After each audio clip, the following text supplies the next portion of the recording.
This question here is a sort of an overgrown GCSE question about gradients and gradients of lines. And of course, we can get the gradient of a tangent on this curve C1 at any point by differentiating. So rather than try to relate all the facts of the question, which are numerous and somewhat complicated, let's just go through it step by step and see if we can get to the solution that they require. So we've got a curve here, and they say the point P lies on C1. Well, I don't know where P lies on C1, so I'm just going to guess it's here. And this is P, and its coordinates are 0.5, 2. Okay, the normal to C1 at the point P meets C2 at point Q. So if this, let's say, was the tangent to that point P, the normal would be, let's say, something like that, which would make point Q here. And we don't know its coordinates. How do we solve this? Well, we'll need to find the equation of this line. Let's call it the line L1. And how do we find the equation of that line? Well, we can get to it by finding the gradient of our tangent, and then the gradient of L1 will be the negative reciprocal of that answer. So let's get to that stage first.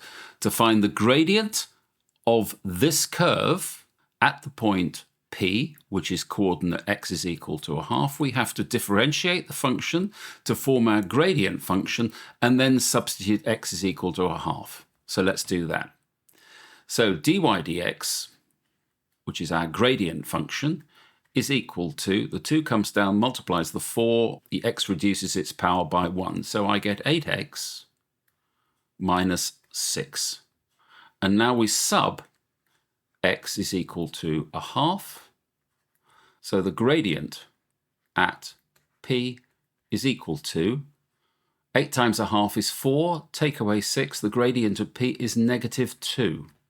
So therefore the gradient of the normal at P is equal to positive 0.5. Now, sadly, my diagram is completely wrong. It's giving us a tangent with a positive gradient and L1 with a negative slope. So this is either inaccuracy on my part, or the diagram really isn't to scale.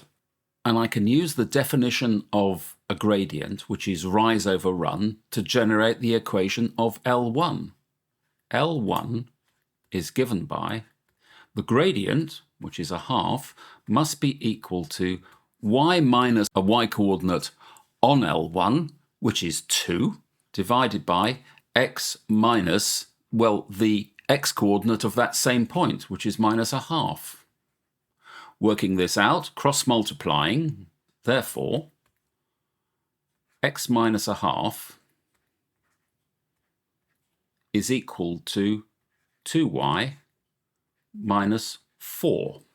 So simplifying further, we get 2y is equal to x minus 0.5 plus 4. 4 is the same as 8 over 2, positive 8 over 2. Take away one of them, leaving positive 7 over 2.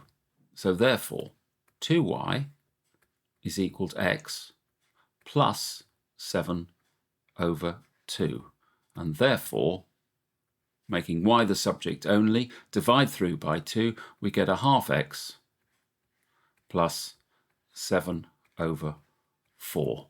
And that is the equation for L1.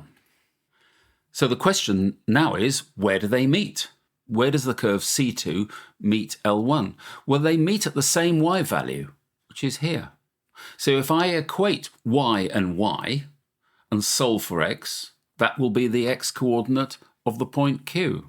So let's do that. Q is given by the y expression, which is 0.5 x plus 7 over 4, must be equal to C2, which is 0.5 x plus ln 2x. Well, that's a bit of good luck. The half x's disappear, cancel each other out.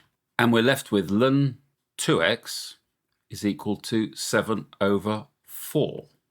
Now, this is a log expression, and the way to solve it is to take antilogs.